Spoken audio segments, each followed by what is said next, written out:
As far as the Bible is concerned, our new appreciation of the origins of Yahwism within the fertility philosophy, and not, as has been commonly supposed, in opposition to it, means that we must start again in assessing the part played by the prophets in the cult's development. The old chronological framework on which so much of our understanding of religious progress has in the past been based is in ruins. The road from Abraham in Ur of the Chaldees through the patriarchs and Moses to the prophets and Jesus of Nazareth has vanished. Development there certainly was. The crude fertility imagery, which saw a mighty penis in the sky ejaculating spermatozoa every time it rained, had become by the 1st century, and indeed long before, a more sophisticated mystery religion.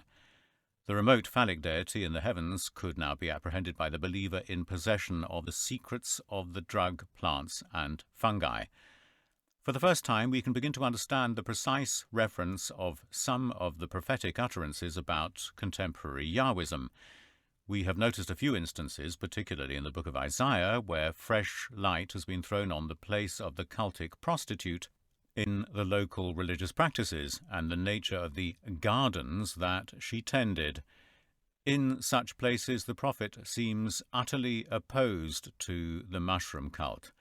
On the other hand, where, for example, Ezekiel decries the cultic abominations of the Jerusalem temple, the phallic processionals, and the women bewailing Tammuz, the very nature of the vision that transports him from Mesopotamia to Jerusalem, and the apparitions of whirling, eye-studded wheels are very reminiscent of the reported psychedelic effects of the drugs of the Amanita muscaria.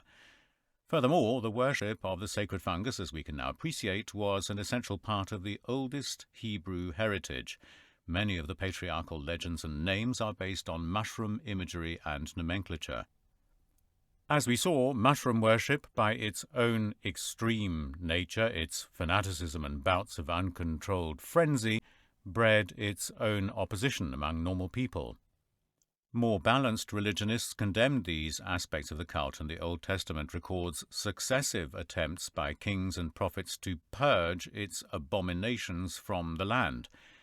But they were too deeply rooted to be wholly successful. Even the most intensive and successful of the purges, carried through with ruthless intensity during the Nehemiah-Ezra reforms after the exile, simply drove the mushroom cult underground, whence it re-emerged in later centuries, far more dangerously in the politically orientated movements, Zealotism and Christianity.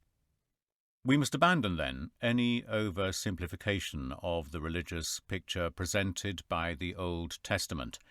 It is not the story of one people's revolt against the heinous fertility worship of the land to which their desert god had led them. Despite the dramatic episode of Elijah on Mount Carmel, the theme is not Yahweh versus Baal. Yahweh was Baal, as he was Zeus and Jupiter. The names, as we have seen, sound a common note of sexual import. In any case, the old idea that the religion of Yahwism centered upon a glorification of the desert purity, as against the orgiastic fertility practices of the sown land, had never quite as much textual support as some of its propounders liked to think.